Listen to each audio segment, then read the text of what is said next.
Selama ini kemana kamu curhat saat masalah datang bertubi-tubi, teman? Media sosial? Atau mungkin hanya dipendam sendiri? Coba mulai sekarang ganti arah curhatmu. Karena ada satu tempat yang selalu mendengar, selalu terbuka dan tak pernah mengecewakan. Curhat sama Allah. Yuk, kita bahas bagaimana curhat kepadanya bisa jadi solusi terbaik untuk setiap masalah yang kamu hadapi. Rabbi inni zalamtu nafsi faghfir li faghfaralah. Wahai Tuhanku, Rabbi zalamtu nafsi, aku menzalimi diri sendiri. Curhat sama Allah.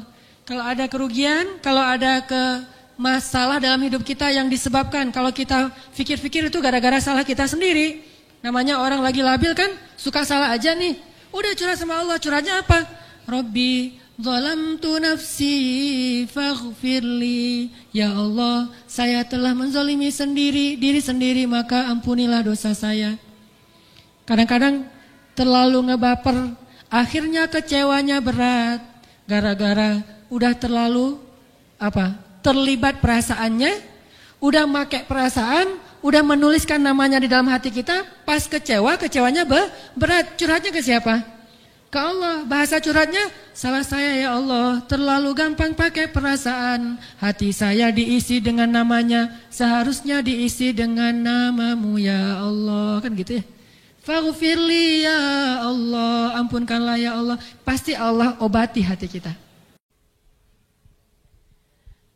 Ini judul bukti saya selalu empati kepada para jomblo. Jadi gak pernah bosan ngangkat tema tentang jomblo sampai jamaah kajian ini udah gak ada lagi yang jomblo. Jadi selama masih ada yang jomblo, materi ini akan terulang terus. Sampai benar-benar udah pada nikah. Boleh bantu kita absen dulu biar lebih jelas nih kira-kira yang datang malam ini yang jomblo atau ngerasa jomblo atau ngerasa udah gak jomblo. Yang jomblo mohon angkat tangan. Saya ngapain angkat tangan ya?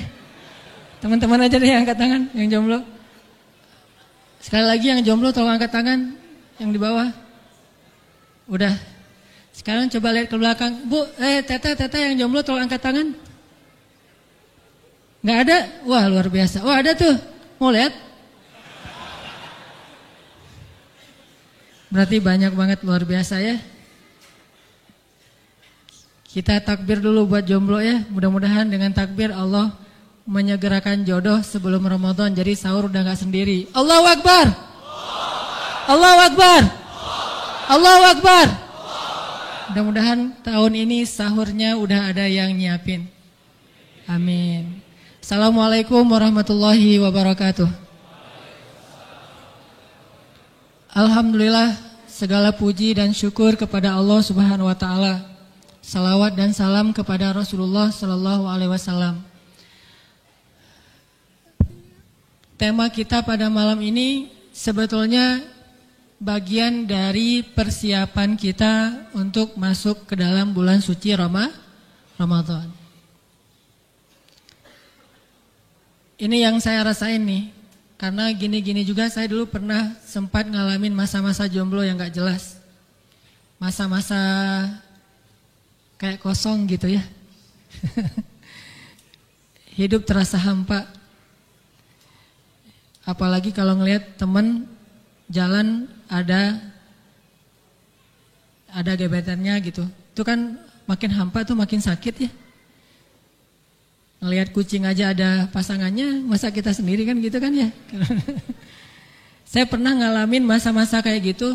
Ini curhat dulu. Kapan lagi Ustadz mau curhat? Pernah ngalamin masa kayak gitu tuh, mau dia Ramadan, mau bulan-bulan yang lain, mau siang, mau malam, pokoknya sama aja flat. Gak ada sesuatu yang gara-gara Ramadan jadi berkualitas hari-harinya, malamnya jadi bisa lebih khusyuk dalam sholat. Sama aja pokoknya kalau hati belum terasa keisi, itu rasanya hidup mau dikasih apa aja tetap flat. Gak bahagia, gak happy. Dan itu jangan sampai terjadi pada diri kita. Jangan sampai Ramadan kali ini jadi kurang berkualitas gara-gara belum dapat pasangan. Atau udah dapat tapi belum disetujui. Atau udah disetujui cuma ditunda. Udah nih, insya Allah ibu mah setuju kalau kamu nikah sama anak ibu. Tapi atuh jangan sekarang, kasih waktu beberapa bulan lagi atau setahun lagi. Itu kan lebih sakit ya. Kenapa lebih sakit? Karena jadi ngegantung kan. Jangan sampai Ramadan kita keganggu gara-gara urusan perasaan. Jangan sampai tahajud kita itu keganggu gara-gara urusan kita lagi nembak seseorang tapi belum ada balasan. Jangan sampai lagi Ramadan itu kita lewatkan dengan sia-sia gara-gara urusan putus cinta. Makanya kita akan ngebahas gimana menjadi jomblo yang sukses di bulan Ramadan. Menjomblo mengakibatkan macam-macam. Tadi yang salah satu yang gak ditulis di captionnya itu salah satu di antara warning. Menjomblo itu mengakibatkan Ramadannya sia-sia.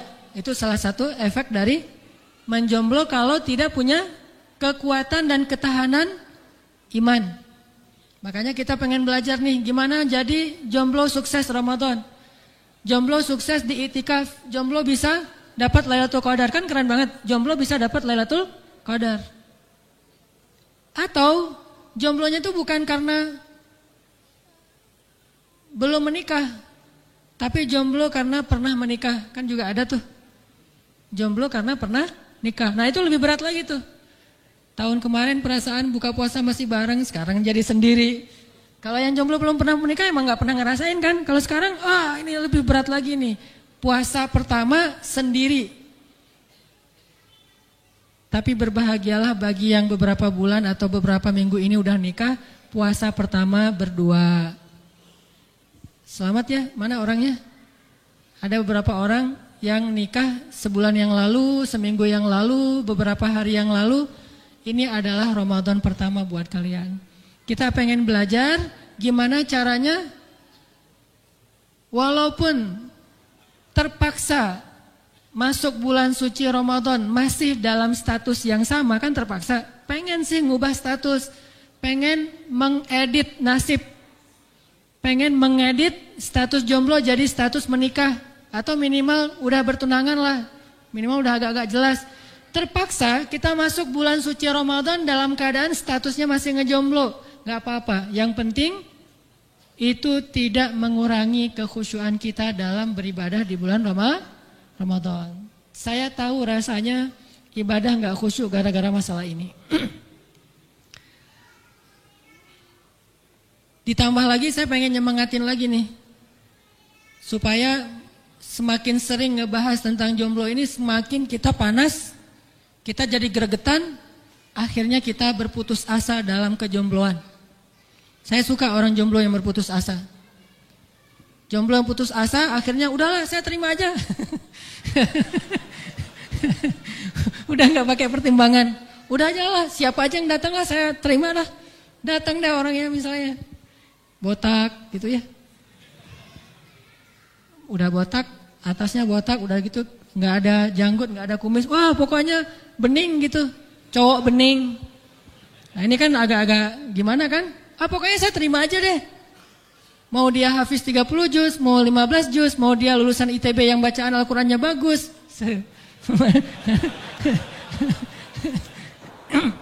Mau seleb Instagram, mau Facebook, mau gak seleb. Pokoknya udah putus asa lah, saya nungguin. Saya pengen terima apa adanya dan siapa yang datang. Gak apa-apa lah, mudah-mudahan yang datang adalah orang, bukan setan. Karena kalau yang datang setan itu nanti putus asa, yang datang setan kan bahaya kan, jadi dosa kan. Tapi kalau yang datangnya orang, mudah-mudahan insya Allah menjadilah halal, halalan tayyiban, insya Allah. Oke. Mengawali pembahasan tentang menjomblo dan beberapa akibat fatalnya, coba kita renungkan kisah seorang nabi ketika masih jomblo. Gimana beliau bisa sukses dalam masa-masa beliau sedang sendiri, gak punya pasangan. Terus beliau juga hidupnya banyak masalah. Jadi masalah finansial, gak punya kerjaan. Terus masalah keluarga, beliau diusir oleh keluarganya sendiri. Terus juga masalah hati belum terisi oleh seseorang yang beliau cintai. Kok bisa bertahan? Kok bisa survive? Coba tebak, Nabi siapa tuh? Salah satunya adalah Nabi Musa. Coba buka surat Al-Qasas. Kita baca kisah Nabi Musa edisi jomblonya. Surat Al-Qasas itu surat berapa? Surat 28.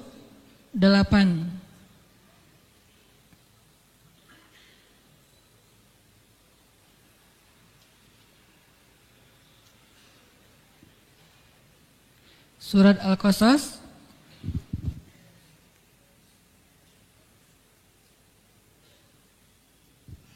surat 28 ayat 21.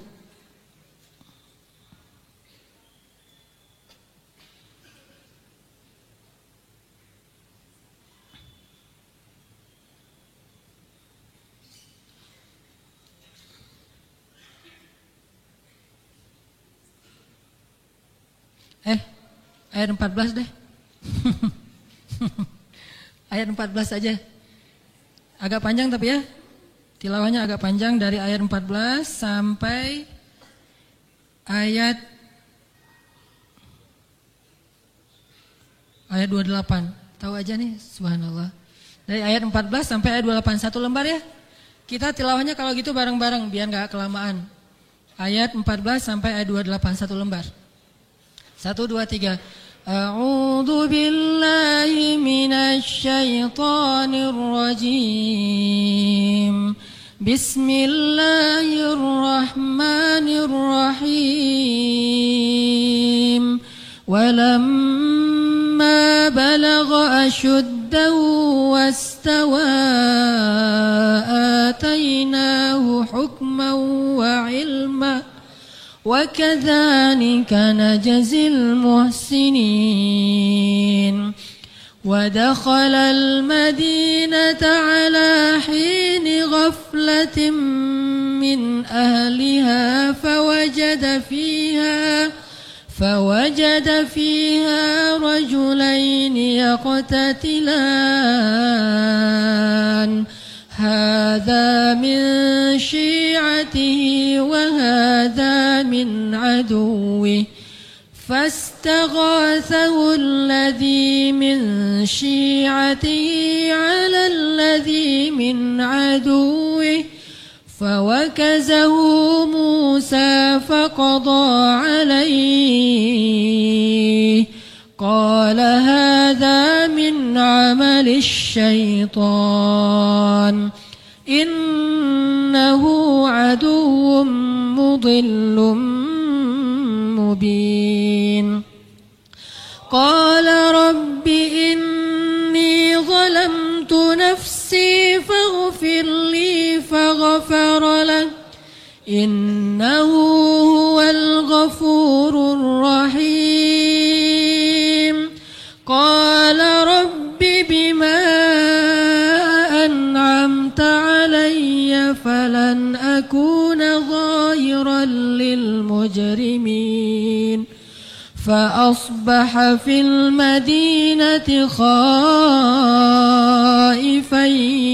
يترقب فإذا الذي استنصره بالأمس يستصرخه قال له موسى إنك لغوي مبين فلما أن أراد أن يبطش بالذي هو عدو لهما قال يا موسى أتريد أن تقتلني كما قتلت نفسا بالأمس إن تريد إلا أن تكون جبارا في الأرض وما تريد أن تكون من المصلحين وجاء رجل من أقصى المدينة يسعى قال يا موسى إن الملأ يأتمرون بك ليقتلوك فاخرج إني لك من الناصحين فخرج منها خائفا يترقب قال رب نجني من القوم الظالمين ولما توجه تلقاء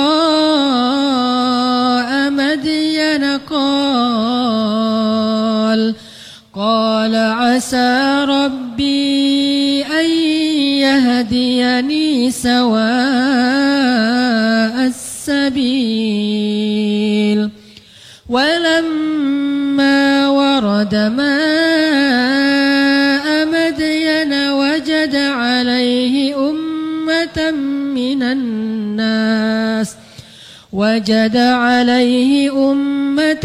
من الناس يسقون ووجد من دونهم امرأتين تذودان قال ما خطبكما قالتا لا نسقي حتى يصدر الرعاء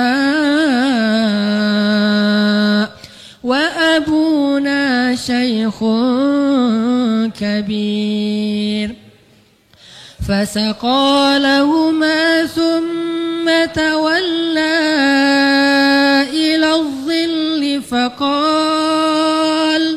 فقال رب إني لما أنزلت إلي من خير فقير فجاءته إحداهما تمشي على استحياء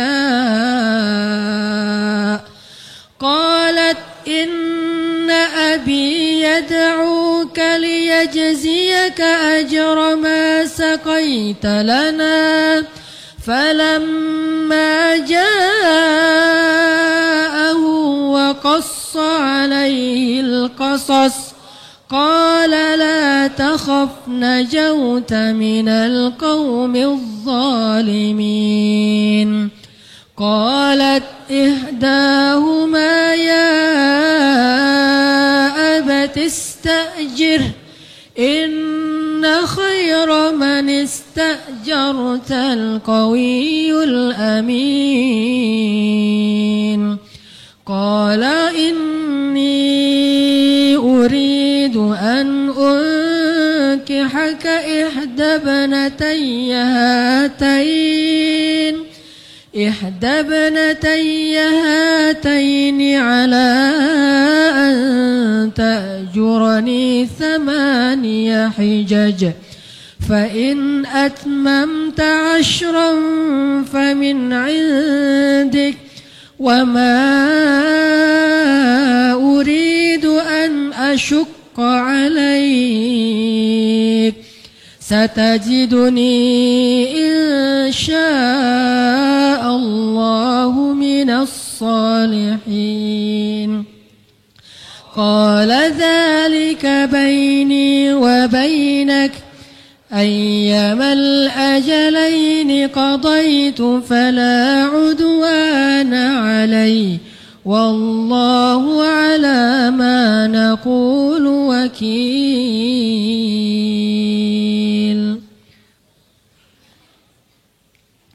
Dan setelah Musa cukup usia dan memiliki kesempurnaan akal, kami berikan kepadanya hikmah kenabian dan ilmu pengetahuan. dan demikianlah kami memberi balasan kepada orang-orang yang berbuat ihsan. Dan Musa masuk ke dalam kota ketika penduduknya sedang dalam keadaan lengah, maka didapatinya di dalam kota itu 2 orang laki-laki yang sedang bertengkar. Salah seorang dari golongan Bani Israel dan yang lain dari musuhnya atau kaum Kipti, kaumnya Fir'aun.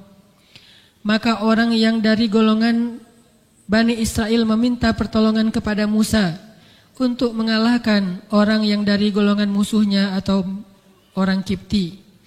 Musa pun memukulnya, lalu musuh itu menjadi mati. Musa berkata, "Ini adalah perbuatan syaitan. Sesungguhnya syaitan itu adalah musuh yang menyesatkan, lagi nyata permusuhannya." Kemudian Musa berdoa, "Ya Tuhanku, sesungguhnya aku telah menganiaya diriku sendiri, karena itu ampunilah aku." Maka Allah mengampuninya. Sesungguhnya Allah dialah yang maha pengampun, lagi maha penyayang. Musa berkata, "Ya Tuhanku, demi nikmat yang telah Engkau anugerahkan kepadaku, aku sekali-kali tiada akan menjadi penolong bagi orang-orang yang berdosa." Karena itu jadilah Musa di kota itu merasa takut, menunggu-nunggu khawatir akibat perbuatannya.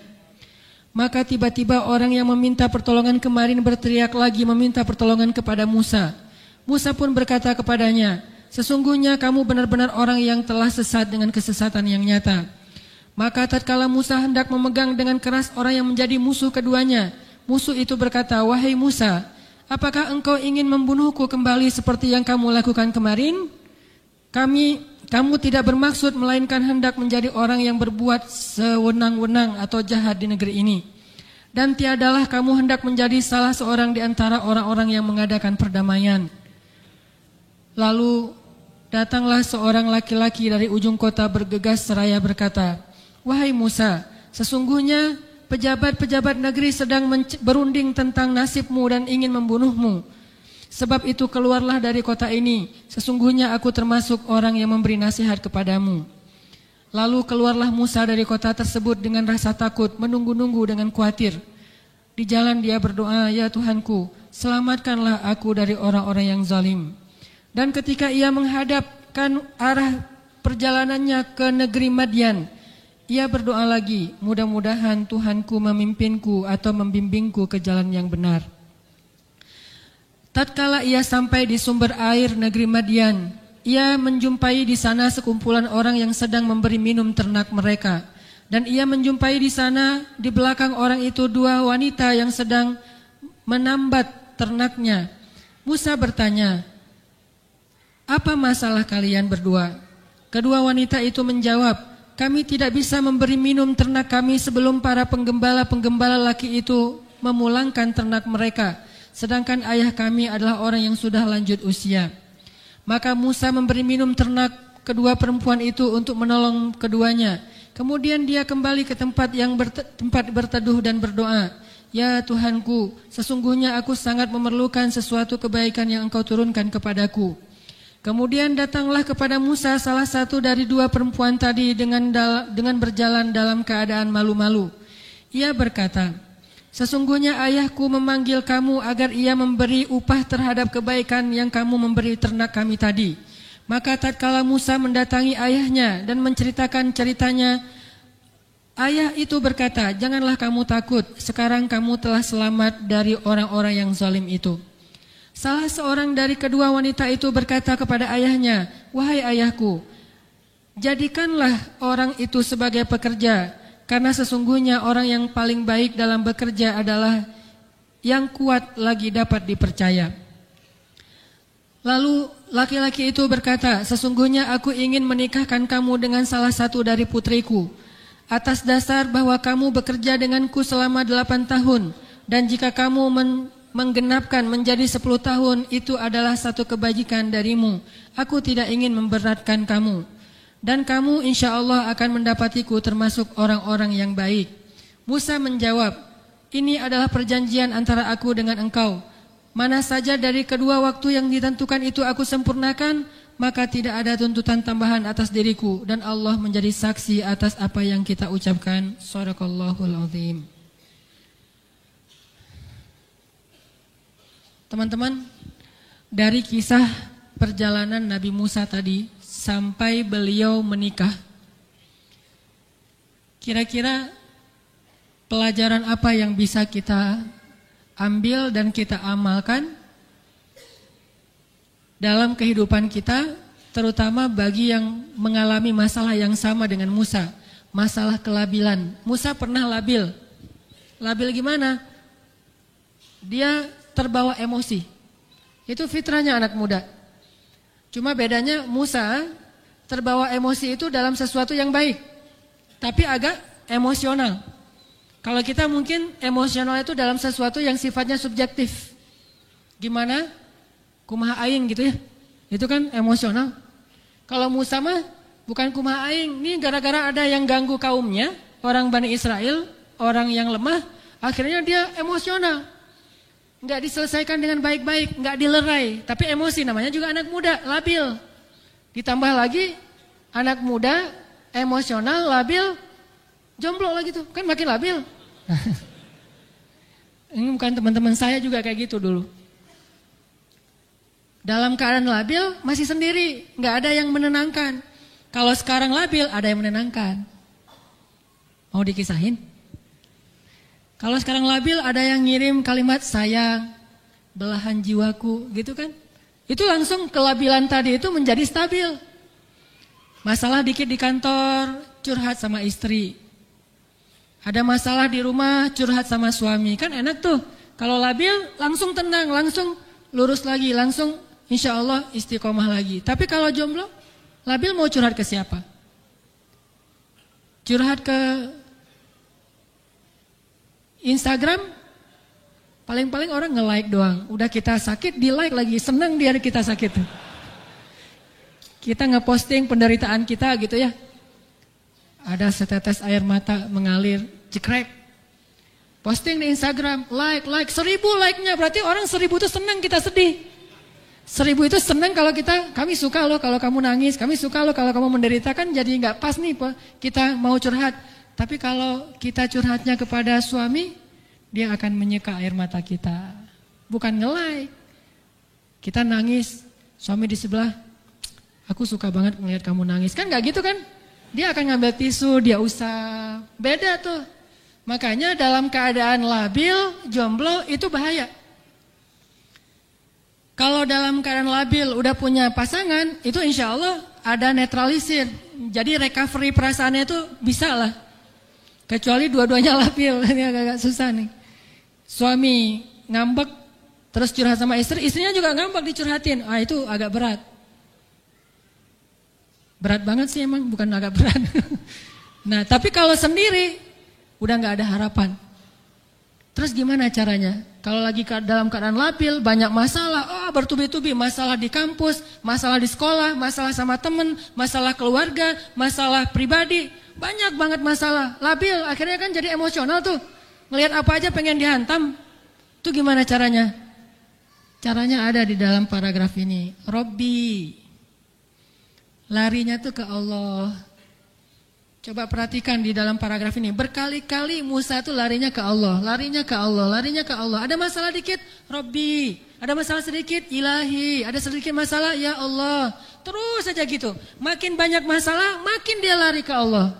Makin dia labil, makin dia mendekat ke Allah. Makin dia ngerasa beban hidupnya makin berat, makin dia sering sujud. Kemana lagi kita mau lari kalau bukan kepada Allah? Adakah yang menyambut kedatangan hamba-hamba yang lemah lebih baik daripada sambutan Allah? Adakah yang lebih sabar mendengar curhat hamba-hambanya daripada sabarnya Allah mendengar curhat kita? Orang kalau dengerin curhat kita, mungkin pertama dia mau dengar curhat kita. Besok kalau kita pas dia panggil kita cuek, dia udah gak mau lagi dengar curhat kita kan? Pertama kita curhat nih, japri ke dia. Malam-malam kita chat sama dia. Panjang lebar, dia bacanya aja udah di scroll. Entah dibaca atau enggak juga. Kan kalau di WA mah asal dibuka udah read kan ya. Kadang-kadang gak dibaca tapi read gitu. Kayak udah dibaca, padahal gak dibaca saking panjangnya gitu. Tapi kita husnuzon mah dibaca lah sama dia. Dibaca walaupun akhirnya doang yang dibaca. Udah gitu dia balas, oh yang sabar ya. Ya emang kayak gitu sih cowok. Mending kita aja. Bahaya jadi LGBT kan gara-gara itu tuh. Gara-gara kecewa kepada lawan jenis. Udah curhat panjang lebar, direspon sama dia, curhat lagi, direspon sama dia. Sampai kita berpikir, dia enak banget dia dipakai untuk curhat. Respon terus sampai tengah malam, udah selesai. Besok ketika dia ada masalah, atau dia ngajak ke satu tempat, atau minta ditemenin, kita ada alasan untuk tidak memenuhi panggilan dia, kecewa dia. Pas berikutnya kita curhat, dia udah gak mau read lagi. Kan ada alasan kalau gak di-read, oh maaf kemarin HP lagi lowbat, lagi dicas, readnya pagi mah udah gak perlu curhat lagi, orang kita udah sibuk kerja, udah gak perlu respon lagi. Kenapa? Dia udah malas sama kita, udah ilfil. Itu manusia, tapi Allah, kita curhat nih, curhat sama Allah panjang lebar dalam tahajud, lagi ada masalah, biasa ya. Orang kalau lagi tahajudnya rajin biasanya suka ada masalah tuh. Atau mungkin pas lagi mau ujian, lagi ujian nasional, tahajud, bareng lagi tahajudnya di sekolah. Begitu selesai ujian nasional juga bareng, cuma di tempat lain. Coret-coret baju, pesta pora. Digituin, Allah tuh digituin banget. Terus nanti pas ada masalah kita datang lagi, Allah dengerin lagi coba.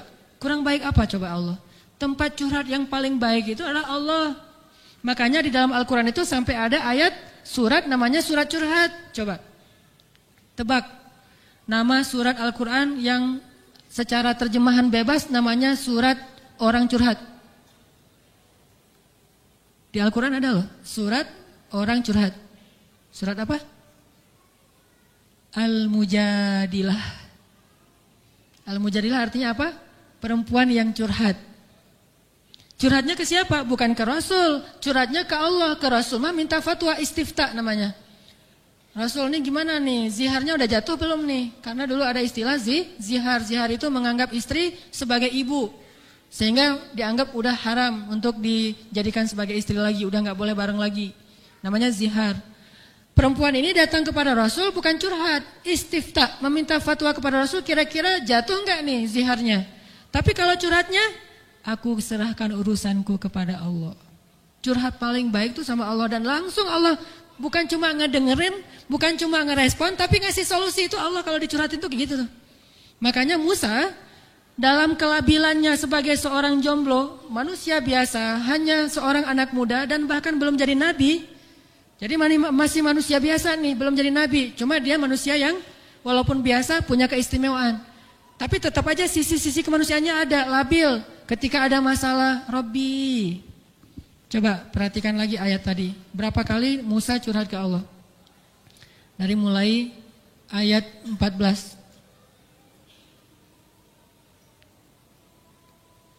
Ayat 16. Rabbi inni zalamtu nafsi faghfirli faghfaralah. Wahai Tuhanku, Rabbi zalamtu nafsi, aku menzalimi diri sendiri. Curhat sama Allah. Kalau ada kerugian, kalau ada masalah dalam hidup kita yang disebabkan, kalau kita pikir-pikir itu gara-gara salah kita sendiri. Namanya orang lagi labil kan, suka salah aja nih. Udah curhat sama Allah, curhatnya apa? Rabbi zalamtu nafsi faghfirli. Ya Allah, saya telah menzalimi diri sendiri, maka ampunilah dosa saya. Kadang-kadang terlalu ngebaper, akhirnya kecewanya berat. Gara-gara udah terlalu terlibat perasaannya, udah make perasaan, udah menuliskan namanya di dalam hati kita, pas kecewanya berat. Curhatnya ke siapa?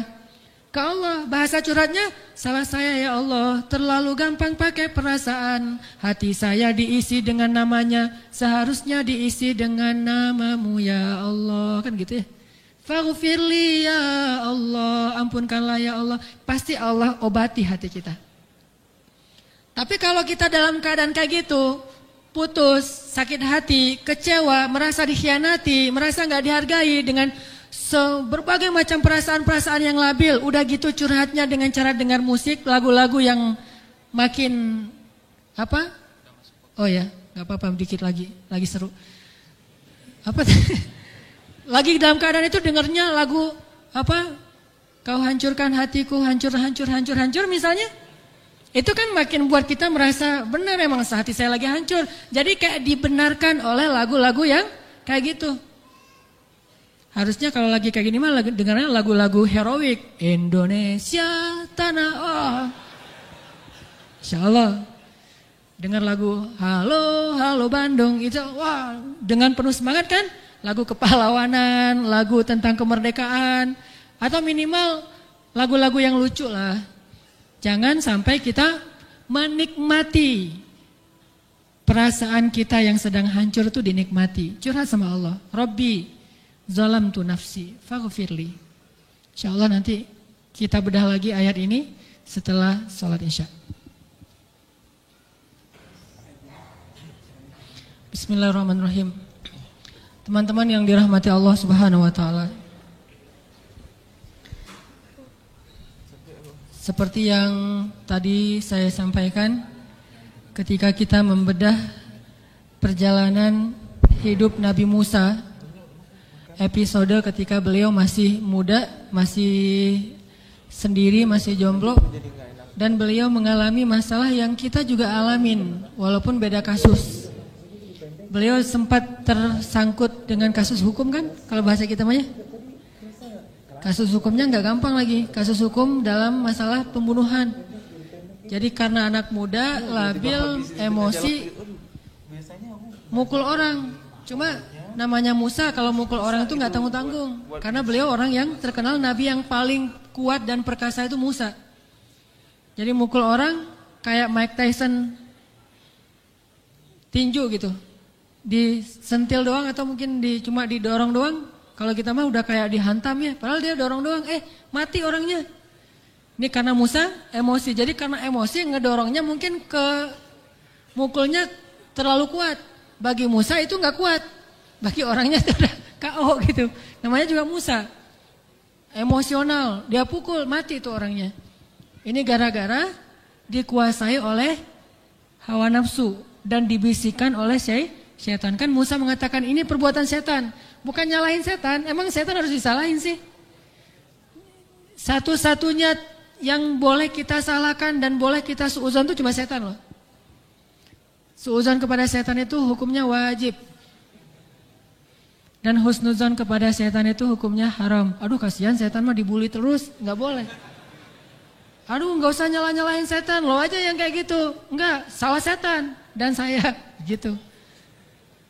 Tapi setan harus dibawa-bawa, jangan ragu-ragu kalau nyalahin setan, jangan ragu-ragu kalau memfitnah setan, fitnahin aja. Emang dia tukang fitnah. Aduh mubin, musuh yang nyata. Yang lain manusia, bahkan orang yang kafir pun bukan musuh yang nyata. Musuh yang kondisional. Kadang musuh, kadang sahabat, tergantung dianya. Tapi kalau setan mah emang musuh dari sejak zaman Nabi Adam sampai nanti di dalam di dalam neraka pun masih musuhan. Nah intinya apa? Labil dalam kondisi anak muda, sendiri, emosional, banyak masalah. Dia di rumah juga lagi gak nyaman nih dengan ayah angkatnya yaitu Fir'aun. Kan jadi labil tuh, ada masalah di luar, dia hantam aja udah selesai. Yang penting udahlah, cepet gitu, main pakai sumbu pendek. Udah gitu baru nyesel. Kalau dalam kondisi kayak gitu, datanglah kepada Allah.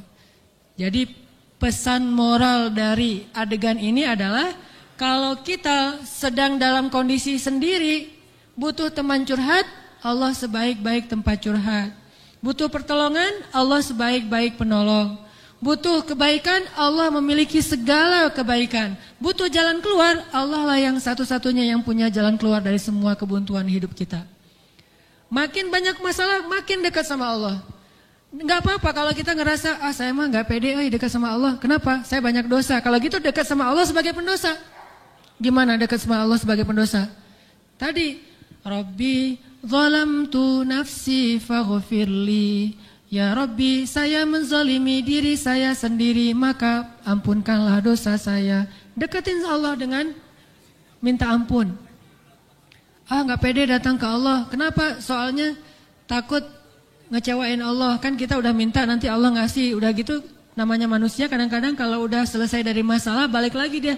Jauh lagi dari Allah, lalai lagi, dosa lagi, kan suka gitu. Karena kita masih kayak ragu sama kemampuan kita. Saya bisa nggak ya istiqomah? Saya bisa nggak ya taubatan nasuha?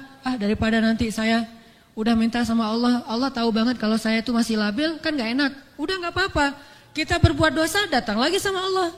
Dosa lagi, datang lagi sama Allah. Kapan sih Allah pernah putus asa mengampuni dosa hambanya? Yang ada itu adalah hambanya putus asa minta ampun kepada Allah. Allah mah gak pernah putus asa. Gak ada kalimat satupun di Al-Quran dan hadis, Allah bilang gini, saya gak akan ngampunin dosa kamu lagi. Kenapa? Udah 3 kali saya ampunin, kamu ulangi. Gak pernah Allah ngomong kayak gitu. Baik di Al-Quran gak pernah, di hadis gak ada. Baik hadis Nabi gak ada, hadis Qudsi juga gak ada. Gak ada cerita Allah itu ketika kita datang pertama, ya diampunin. Datang kedua, ya udah deh. Datang ketiga, ini terakhir ya. Allah gak pernah ngomong gitu kan. Pas yang keempat, tidak ada maaf bagimu. Gak ada Allah ngomong kayak gitu. Selalu, wahai hambaku, Qul ya ibadiyalladzina asrafu ala anfusihim. Katakan kepada hambaku yang sudah banyak dosa dan menzalimi diri sendiri. Qul ya ibadiyalladzina asrafu ala anfusihim. Allah tuh baik banget loh sama kita. Allah tahu kita banyak dosa, tapi Allah masih manggil kita tuh ibadi, hambaku gitu coba. Itu panggilan lembut loh dari Allah. Allah kalau kasar panggil nama, ya Hanan, itu kasar tuh. Tapi ya ayah abdi itu lembut. Sama kayak Aisyah kalau marah sama Rasulullah manggilnya Muhammad. Aisyah, nih kata Aisyah sendiri, Aisyah radhiyallahu anha.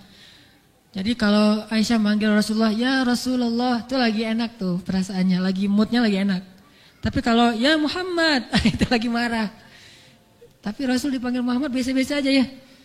Kita mah kalau dipanggil nama, wah istri celaka nih, durhaka segala macam, keluar dalil. Nabi aja yang punya dalil gak pernah ngeluarin, kita yang gak punya dalil suka ngeluarin, kan aneh tuh. Hadis itu ucapan siapa? Ucapan Nabi kan? Ucapan saya apa ucapan Nabi? Lalu kenapa saya lebih sering mengeluarkan hadis itu daripada Nabi? Kan aneh tuh. Nabi aja yang ucapan beliau sendiri, hadis beliau sendiri, gak pernah ngeluarin hadis-hadis tentang istri harus kayak gini untuk ngedidik istrinya supaya istrinya tunduk. Enggak. Nabi mah ngeluarkan hadis itu kepada kaum muslimah dalam suasana yang nyaman. Tapi kalau lagi marah gak mau pakai hadis. Gak mau pakai ayat. Kita kalau lagi marah, ayat hadis keluar semua tuh. Jadi taklim kita itu bahan untuk marah gitu. Kalau lagi marah terus saya keluarin nih ayat-ayat yang kemarin saya dengar di taklim. Allah tuh baik banget sama kita. Udah banyak dosa masih manggil abdi. Ibadi kalau yang banyak mah. Qul ya ibadiyalladzina asrafu ala anfusihim. Katakan kepada hamba-hambaku. Sama kayak ibu manggil ya Bunayya, wahai anakku, anakku. Udah sering ngecewain ibunya, masih dipanggil anakku, enggak dipanggil nama. Saking maha baiknya Allah kepada hamba. Katakan kepada hamba-hambaku yang melampaui batas. Arti melampaui batas berarti dosanya tuh udah enggak kehitung, udah banyak banget. Dia buat zina, dia membunuh, dia minum khamar, kalau sekarang narkoba, dia pokoknya durhaka, ninggalin sholat, semuanya dilakukan termasuk perdukunan, syirik. Tapi Allah masih bilang, Qul ya ibadiyalladzina asrafu ala anfusihim. Apa pesannya? La taqnatu min rahmatillah. Jangan putus asa minta ampun sama Allah. Coba. Gak pernah Allah putus asa ngampunin kita. Yang ada kita putus asa minta ampun sama Allah. La taqnatu min rahmatillah. Jangan putus asa minta ampun sama Allah. Innallaha yaghfirudz dzunuba jami'a. Allah mengampuni dosa semuanya. Semua dosa diampuni. Tapi Allah pernah syirik. Innallaha yaghfirudz dzunuba jami'a. Saya pernah berzina ya Allah. Yaghfirudz dzunuba jami'a. Saya pernah durhaka sama orang tua ya Allah. Yaghfirudz dzunuba jami'a. Saya pernah minum khamar, saya pengedar narkoba ya Allah. Yaghfirudz dzunuba jami'a. Saya pernah mencuri hak orang lain ya Allah. Yaghfirudz dzunuba jami'a. Semuanya diampuni. Memangnya ada tempat lagi bagi kita untuk lari dan berserah diri kecuali kepada Allah? Kalau kita punya masalah, adakah tempat yang lebih baik bagi kita untuk datang curhat dan mengungkapkan semua masalah kita daripada Allah?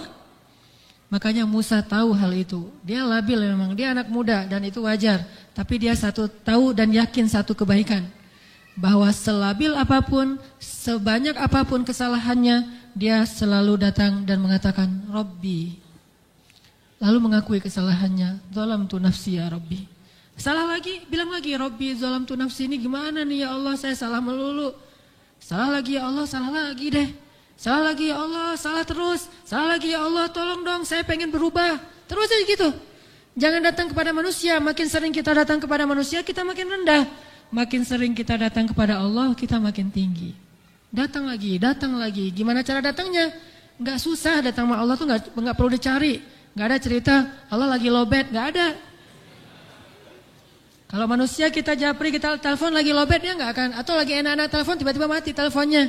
Gara-gara kita teleponnya pakai WhatsApp call. Jadi kalau ada masuk telepon yang keputus gitu kan ya, cari yang gratis. Kalau ke Allah mah gratis dan enggak akan keputus. Call Allah mah gratis, tinggal gini doang nih. Jadi teleponnya di telapak tangan kita ini adalah gadgetnya. Gini nih. Tekan nomornya gimana? Tekan nomornya itu tinggal ngomong, enggak perlu ditekan-tekan. Ngomong aja, Rabbi, udah langsung terhubung tuh, kan cepat banget.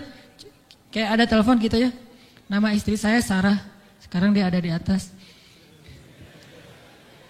Saya kayak misalnya saya mau nelpon istri saya, terus saya nyalain handphone, Sarah, halo, dia manggil saya Albi, Albi itu artinya kekasihku.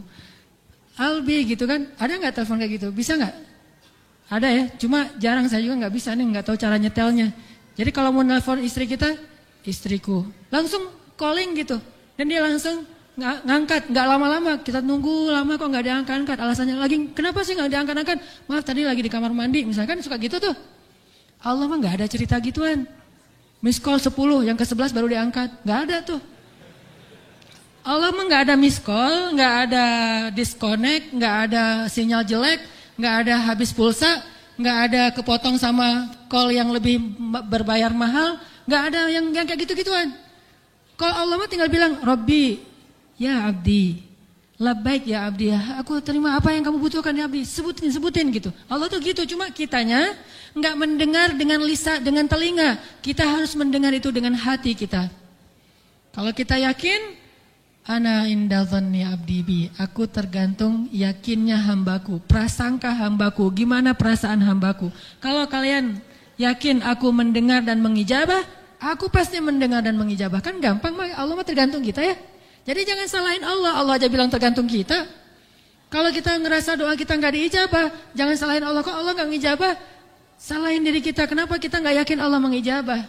Yakin kok, kalau yakin ngapain dipertanyain. Kalau kita yakin jangan dipertanyakan. Karena Allah pasti tidak akan ngecewain hamba yang datang kepadanya. Itu tips buat para jomblo atau yang ngerasa jadi jomblo lagi walaupun udah punya pasangan. Ada orang yang punya pasangan tapi ngerasa jomblo, kesepian, kurang perhatian, kurang kasih sayang. Jadi yang jomblo, yang ngerasa jomblo, yang jomblo lagi, udah pernah tapi jomblo lagi. Kalau kamu yang merasa sendiri, kata Syekh Aid Al-Qarni, la tahzan. Jangan sedih. Datanglah kepada yang maha baik yang tidak akan pernah mengecewakan kamu. Allah Subhanahu wa taala. Rabbi. Ayat berapa tadi? Udah ditutup ayatnya? Ayat 16. Terus perhatikan lagi ayat 17. Apa kata Nabi Musa? Rabbi bima an'amta alayya falan akuna zahiran lil mujrimin. Terus perhatikan lagi ayat 21. Rabbi najjini minal qaumidz zalimin. Ketika Nabi Musa lari ketakutan dikejar sama prajurit Firaun, Musa kalau sendiri lawan satu sama prajurit itu mungkin bisa menang, tapi kalau satu pasukan, yang namanya manusia biasa kan ya, memang kalau duel gladiator 1 lawan 1, duel nih, pasti Musa menang karena terkenal paling kuat. Tapi kalau udah satu pasukan ya wajar kalau Musa lari dan ketakutan. Dalam keadaan kayak gitu apa kata Musa? Balik lagi ke Allah. Rabbi najjini minal qaumiz zalimin. Terus berangkat nih Musa, udah selamat dari pasukan Firaun, terkatung-katung di tengah perjalanan, bingung mau kemana. Dalam keadaan bingung kayak gitu, apa kata dia? Asa Rabbi ayyahdiyani sawa'as sabil. Ayat 22. Semoga Allah membimbing saya ke jalan yang benar, jalan yang kebaikan. Terus aja Allah, Allah, Allah. Kalau kata Agim, Allah terus, Allah lagi, Allah aja terus. Gak berhenti-berhenti Allah, Rabbi ilahi. Perhatikan lagi ayat 24. Rabbi inni lima anzalta ilayya min khairin faqir. Pas Musa kelaparan di Madian, Madian itu sekarang Yordania. Pas sampai di Yordania, Nabi Musa membantu dua orang perempuan memberi minuman ternak. Lalu perempuan itu pergi, Nabi Musa gak diberikan upah. Mintanya bukan kepada perempuan itu, neng, ntar dulu, boleh pinjam duit? Gak ada kayak gitu. Neng, ini gimana nih? Saya udah capek-capek nolongin, masa gak ada terima kasihnya? Oh ya terima kasih, masa cuma ucapan doang kan gitu ya? Enggak, Nabi Musa mah gak mau menghinakan diri sendiri. Ada masalah? Minta sama yang punya solusi. Robbi, saya fakir, saya gak punya apa-apa dan saya butuh makan, saya udah lapar. Tiba-tiba datanglah pertolongan itu. Setelah Robbi, datanglah pertolongan itu. Apa datang pertolongannya? Perempuan yang datang kepada Nabi Musa. Tiba-tiba dia ngejapri. Japrinya, Mang. Apa? Kayak Mang bakso. Mas, kalau di Sunda mah Mang kan ya? Kang, oh ya Kang. Kang, iya gitu. Mau ngomong apa gitu. Malu-malu kan malu-malu. Saya bukan gak ngerti bahasa Sunda. Lagi mempraktekkan malu-malunya. Kang, ini teh ayah saya mau ngundang Kakang ke rumah. Ada apa Neng? Ada selamatan. Kan bahasa Sundanya kan gitu ya. Saya mah pengen menerjemahkan ayat itu dengan bahasa kita. Mau ngadain selamatan. Alhamdulillah tadi ternak-ternak kami udah semuanya diberi makan. Dulu hebat ya orang dikasih makan ternak aja selamatan. Sekarang mau udah gimana aja selamatan apa disalah-salahinnya. Orang dulu sedikit-sedikit selamatan, sedikit-sedikit selamatan ngundang orang gitu. Ini hewan-hewannya udah dikasih makan. Alhamdulillah ayah saya pengen ngadain selamatan, pengen ngundang Akang. Oh boleh Neng, ayo jalan pulang ke rumah. Udah sampai di rumah, Nabi Musa nggak ada niat apa-apa, nggak ada maksud apa-apa, cerita aja karena nih orang ayahnya si cewek ini orang baik. Ditanya, kamu siapa namanya Sep? Nama saya Asep. Nama saya Musa. Oh, perasaan nggak ada ya orang Sunda namanya Musa kata ayahnya mah. Oh berarti ini salah negeri, ini mah negeri Madian, ganti deh pakai bahasa Arab, Ismake gitu. Jadi bukan bahasa Sunda. Nama kamu siapa? Musa. Kenapa kamu di sini? Cerita tentang perjalanan dia. Ayahnya nih orang yang bijaksana dan tahu gimana menenangkan orang. Udah nggak usah khawatir. Kalau di sini mah aman. Bahasa dia mah. Kenapa? Karena di sini bukan kekuasaannya Firaun. Insya Allah kamu di sini aman. Udah kamu bisa istirahat di sini. Alhamdulillah. Udah disuruh istirahat. Ayahnya masuk ke dalam. Pas masuk ke dalam, si Neng tadi manggil ayahnya. Abah gitu manggil. Abah banget tadi. Abah, ini Neng ada yang mau disampaikan. Oh apa Neng? Abah kan butuh pekerja kan gak susah tuh kalau Neng sama adek berdua ngasih minuman ternak yang banyak.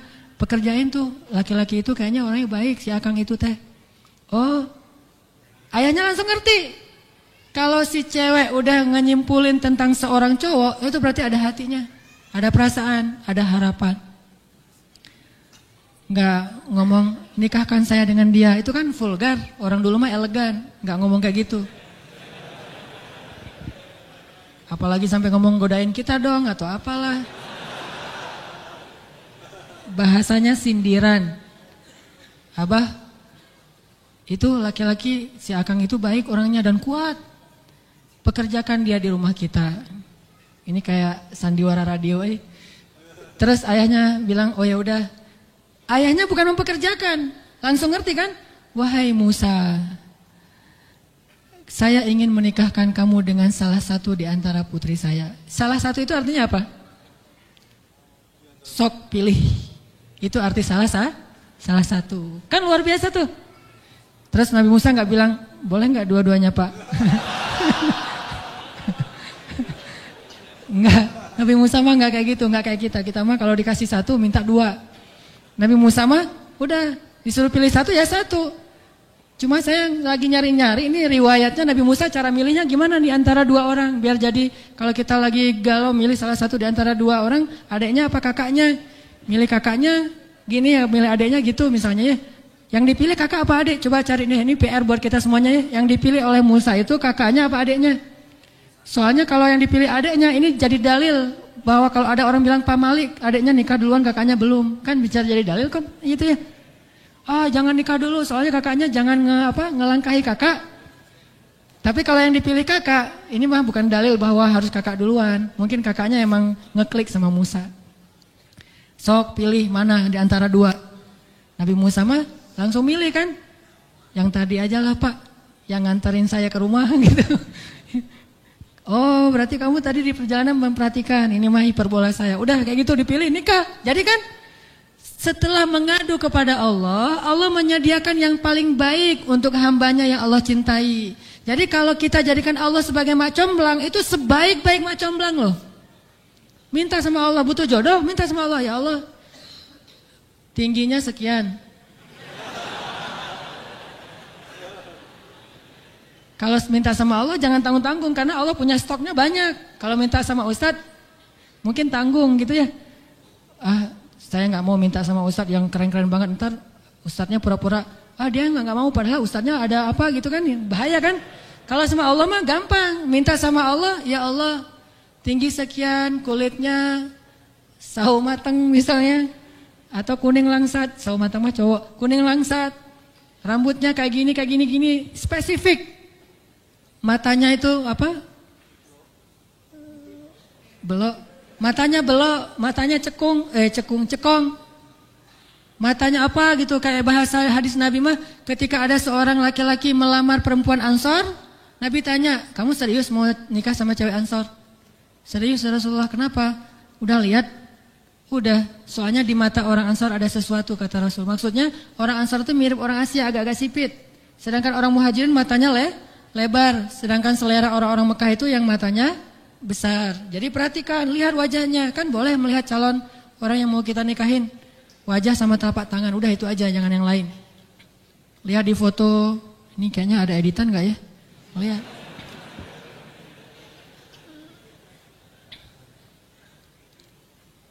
Gitu deh.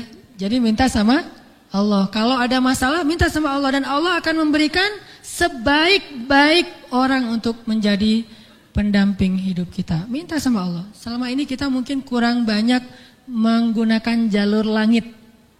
Terlalu banyak ngegunain jalur bumi. Pasang foto di mana-mana, diobral. Kalau perlu ada kalimat diskon gitu. Diskon apa? Diskon mahar misalnya. Diobral banget. Jalur bumi, pakai jalur langit. Kalau jalur langit, nih ceritanya kayak Nabi Musa. Robbi. Nah ini bulan Ramadan nih, bulan yang Allah katakan wa idza sa'alaka ibadi anni fa inni qarib. Bulan Ramadan Allah ujib. Aku akan menjawab. Ujib itu dari kata jawab. Ujib. Aku akan merespon. Aku akan mengabulkan. Ujibu da'watad da'i idza da'an. Aku akan mengabulkan doa siapapun yang berdoa kepadaku. Ayat itu Allah letakkan setelah ayat ya ayyuhalladzina amanu kutiba alaikumus siyam. Artinya bulan puasa adalah kesempatan emas buat para jomblo untuk mengubah status. Itu kata kuncinya. Mudah-mudahan bermanfaat. Pesan moral dari ceramah saya malam ini yang gak jelas adalah bulan Ramadan adalah bulan kesempatan paling berharga buat para jomblo untuk mengubah status dan gak ada yang mustahil. Ada yang ngejapri saya Ustadz, kan Ustadz pernah cerita tuh ada teman Ustadz yang nikah di usia SMA. Saya mah lagi SMA sekarang nih. Saya pengen nikah Ustadz. Saya pusing juga pas dapat japri itu. Salah ceramah saya nih. Gara-gara ceramah saya ada anak SMA pengen nikah. Tapi orang tua saya gak setuju. Ustadz nih gimana? Gak ada yang mustahil. Orang tua itu akan malah nyuruh kita menikah kalau Allah sudah membolak-balikan hatinya. Jangan ngelobi orang tua aja, lobi Allah juga. Jangan cuma ngelobi calon mertua, lobi Allah juga. Jangan cuma ngelobi si cowok dan ceweknya, lobi Allah juga. Jangan cuma ngelobi makhluk, tapi lobi juga pemilik hati makhluk. Dan Ramadan saatnya kita gunakan jalur langit. Syawal saatnya kita terima hasilnya insya Allah. Nanti mudah-mudahan taklim bulan Syawal statusnya udah berubah. Jangan ragu-ragu bilang amin, ini udah dekat Ramadan nih. Amin. Mudah-mudahan bulan Syawal termasuk yang masih pakai baju-baju SMA, semuanya datangnya ke TSM datang bareng siapa? Bareng teman Ustadz. Nanti Syawal datang bareng siapa Ustadz? Bareng siapa? Bareng Khadijah Ustadz. Insyaallah. Ya. Mudah-mudahan ini menyemangati kita untuk mengisi bulan Ramadan dengan motivasi. Masing-masing orang punya motivasi dan masalah lah. Yang udah nikah pengen pernikahannya langgeng, Ramadan kesempatannya. Yang belum punya kerjaan, pengen bulan Ramadan itu Allah kasih rezeki, Ramadan itu waktu berdoa. Pokoknya jangan lewatkan kesempatan Ramadan. Hajat apapun yang kita miliki, termasuk yang tadi tema inti kita, hajat apapun, Ramadan itu adalah momen yang paling berharga untuk mendapatkan pertolongan Allah Subhanahu wa taala. Mari kita tutup dengan doa, mudah-mudahan Allah Subhanahu wa taala mengizinkan kita ketemu dengan bulan Ramadan dan mengilhamkan keimanan dalam hati kita agar Ramadan kita menjadi Ramadan yang istimewa. A'udzu billahi minasy syaithanir rajim. Bismillahirrahmanirrahim.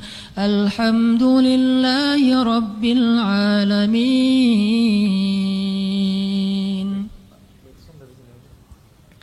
Alhamdulillahi rabbil alamin. Alhamdulillahi hamdan katsiran tayyiban mubarakan fi. Alhamdulillah. Alhamdulillahilladzi hadana li hadza. Alhamdulillah. Alhamdulillahi ala ni'matil Islam. Alhamdulillah. Alhamdulillahi ala ni'matil iman. Alhamdulillah. Alhamdulillahi ala al-hidayah. Alhamdulillah. Alhamdulillah. Alhamdulillah. Alhamdulillah. Alhamdulillahi ala al-maghfirah. Alhamdulillah. Alhamdulillahi ala al-fadl. Alhamdulillah. Alhamdulillahi ala al-mahabbah. Alhamdulillah. Alhamdulillahi ala at-taubah. Alhamdulillah. Alhamdulillahi ala al-hijrah. Alhamdulillah ala al-hidayah. Alhamdulillah ala ni'matil hidayah. Alhamdulillah ala syahri Ramadan. Ala hadha asy-syahril mubarak. Alhamdulillah. Alhamdulillah. Alhamdulillah.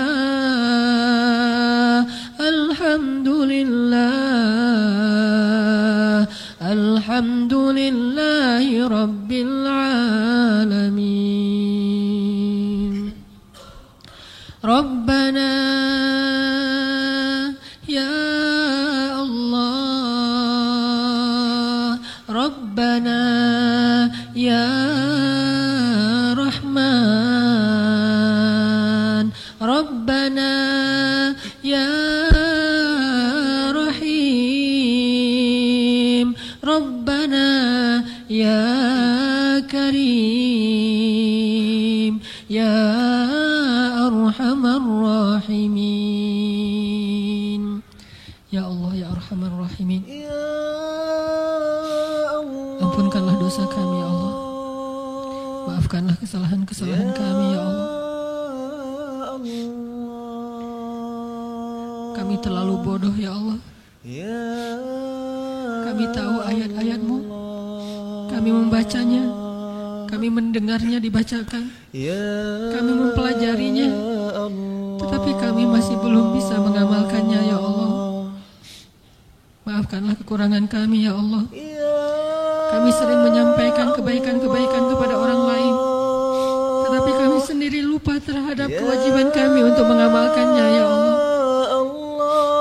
Ampunkanlah dosa-dosa dan kesalahan kami ya Allah, yang belum bisa memberikan hak-Mu dengan sempurna ya Allah. Belum mampu bersyukur kepadamu ya Allah, masih sering mengeluhkan, padahal lebih banyak nikmat daripada ujian dalam hidup kami ya Allah. Ya Arhamar Rahimin, kami adalah hamba-hamba yang sering menzalimi diri kami sendiri ya Allah. Kami akui itu ya Allah. Kami sering merugikan diri kami sendiri. Lalu ketika kerugian itu kami terima, kami sering menyalahkan Engkau ya Allah. Kami sering mencelakai diri kami sendiri, tetapi kami menyalahkan dan mengeluh kepadamu ya Allah.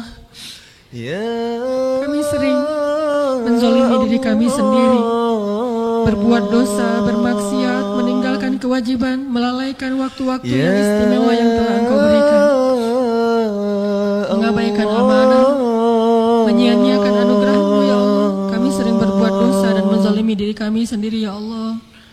Maafkanlah kesalahan kami ya Allah. Sebagai anak, kami sering durhaka kepada orang tua kami ya Allah. Bahkan sampai hari ini, kami yang sudah rajin ngaji di dalam masjid, masih saja kadang kami membuat orang tua kami menangis dan kecewa ya Allah. Kami yang kadang sudah sering membaca Al-Quran dan membaca ayat-ayat perintah untuk berbakti pada orang tua, kenyataannya kami masih sering membuat orang tua kami kecewa.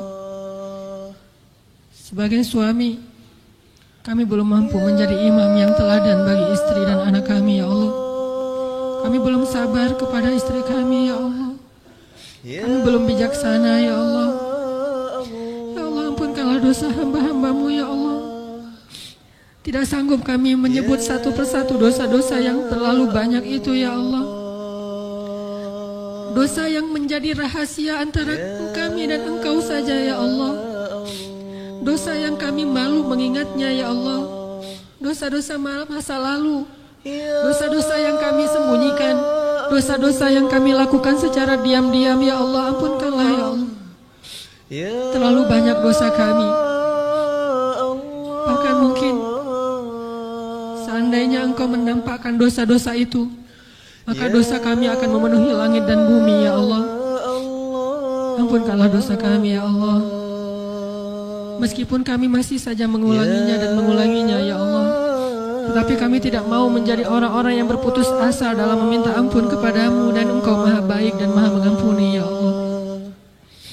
Ya Arhamar Rahimin, ampunkanlah dosa ayah kami ya Allah.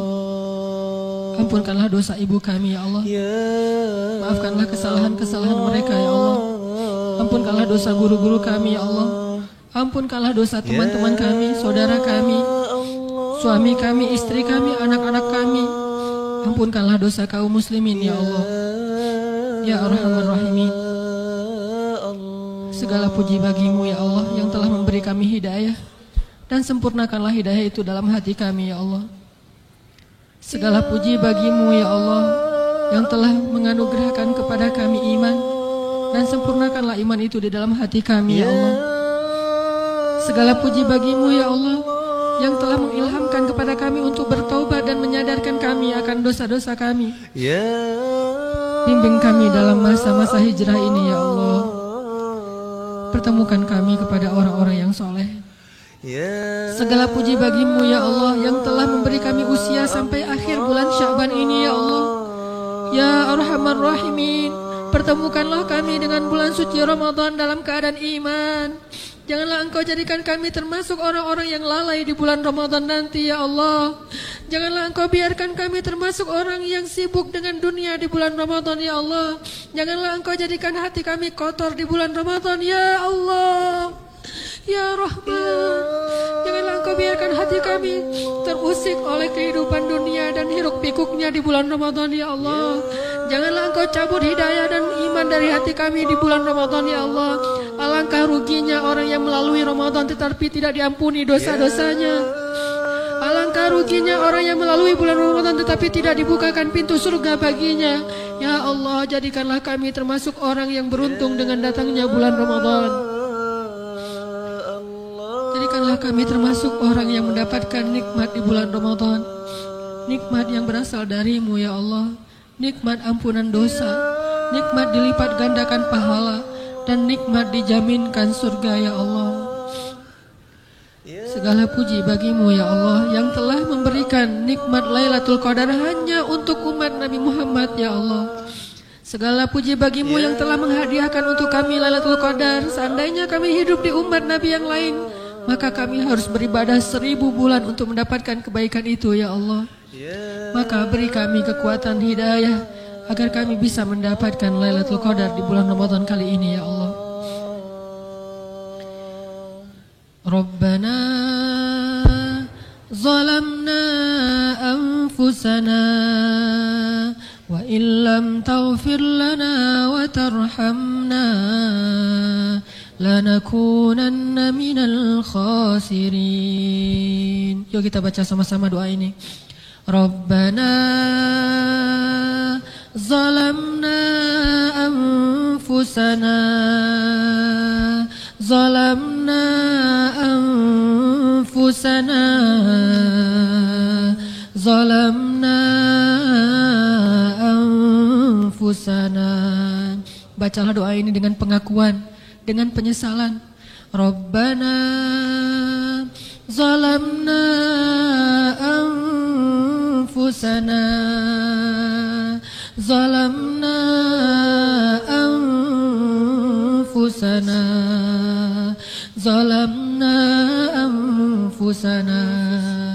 Akuilah dosa-dosa kita, akuilah kekurangan dan kesalahan kita. Jangan sombong di hadapan Allah. Jangan gengsi mengakui kesalahan dan kekurangan kita di hadapan Allah seperti Nabi Musa mengakuinya.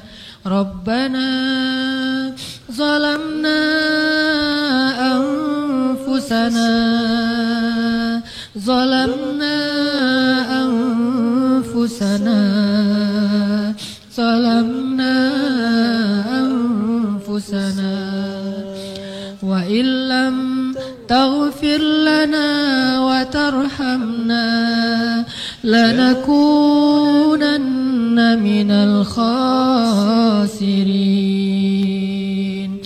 Astaghfirullah Rabbal baraya Astaghfirullah minal khataya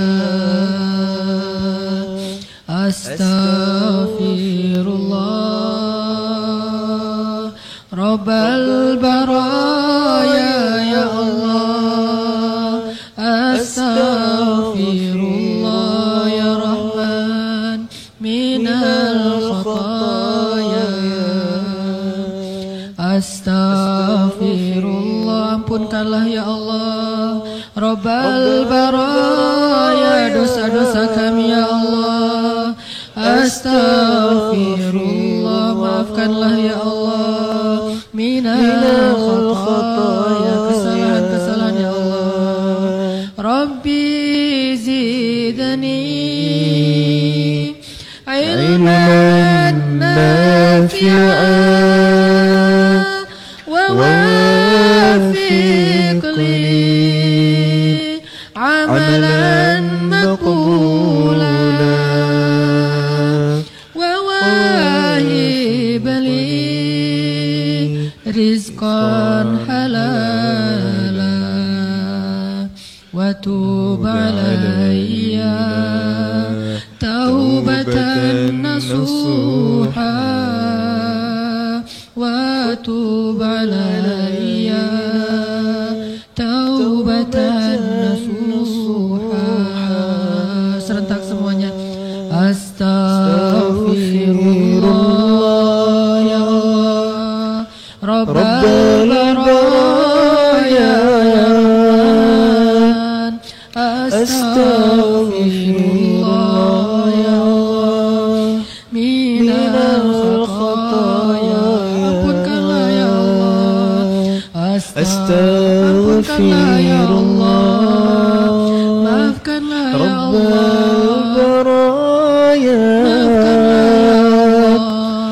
Astaghfirullah minal khataya. Rabbana atina fid dunya hasanah wa fil akhirati hasanah wa qina adzaban nar. Kita sama-sama tutup dengan doa kafaratul majlis. Subhanakallahumma wa bihamdika asyhadu an la ilaha illa anta astaghfiruka wa atubu ilaik.